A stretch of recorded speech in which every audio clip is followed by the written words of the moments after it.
Welcome to Vine. Welcome to Golden Mission 144. I'm Dr. Letitia Ray, intuitive clinician, metaphysician, and twin flame vet. Why do we let go of the need of acceptance? That's easy. You're not going to get it. You're not going to get it. Not on an ascension journey. No. And you were prepared for it. You know that family that you didn't fit in, that you were outcast? Yeah, you were able to develop relationships when you bent yourself down into a pretzel. But just naturally showing up as you are? Didn't work. You could always do something and then be X'd out. Love me not. It was dependent on your behavior, not naturally who you are as a being, even though the title says family. What about going to those different schools? That happened to me. Even a family thing too. I mean, both sides. Just trying to figure that out. Where are my people at in here? Two groups. I can't find my people in here. Schools. Going to one school that was one dominant race and then going and saying, okay, well then I'll go to a historically black college for undergrad. And now after going to the school with the dominant race, guess what? Outcast there, outcast there. Yes, you're able to align. Yes, there are people who seek you out. So there was no need for any of the paid organizations where you kind of like pay to have social networks and friendships and things of that sort. No need for that because there's always someone who is trying to align. And they get so much out of alignment with you. But when you show up and attempt to have that reciprocal relationship to where you're accepted, you discover there isn't a place. Short-term, mid-term, long-term relationship, intimate partnership. And it's like, where am I going to be accepted? Religious organizations? Many are like, I find this place, it feels great, it feels like home. What happened to me home? What happened to my people I was aligned to? It's teaching you. It's teaching you to no longer need to be accepted. You are a co-creator. If you're accepted into what already exists, what good would come of you?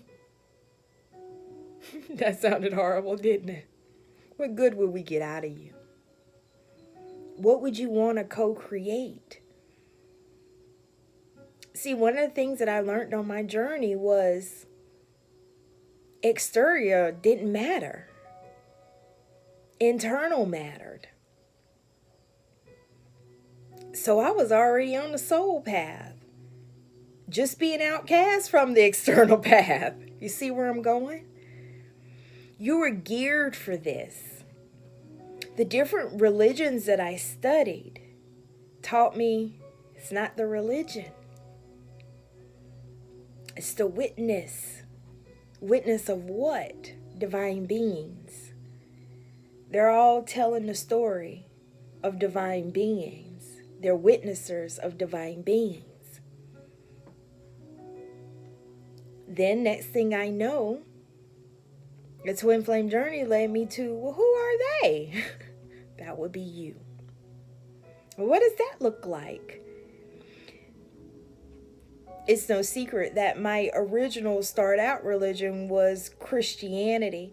And yet I did study a couple of more even within that. It was just my thing. So one of the greatest things was getting to the point of understanding the Bible afterwards, and that we're actually living the prophecy of it now.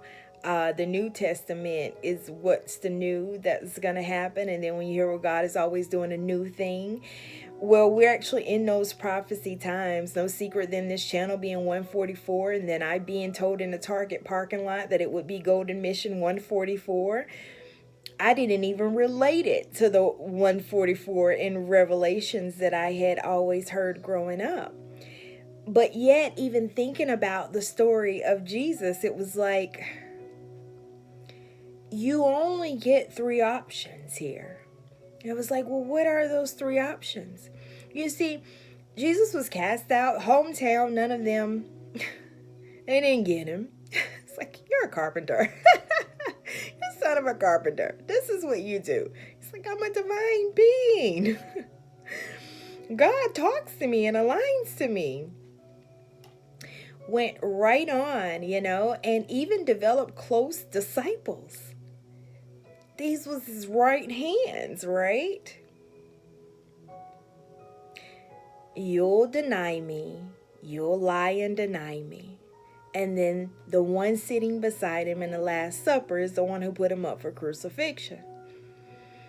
See, once you start living a divine journey and you hear when Jesus put in the scriptures that this is the truth, this is the way, you will do more than me, then you understand that whether you believe it or not, it's an illustration of what's to come and how the journey looks. And that's the part that stumbles people quite a bit, is the reality of the journey and sitting in the truth of it and not wanting to sugarcoat it or jump out of it, but seeing it as an honor.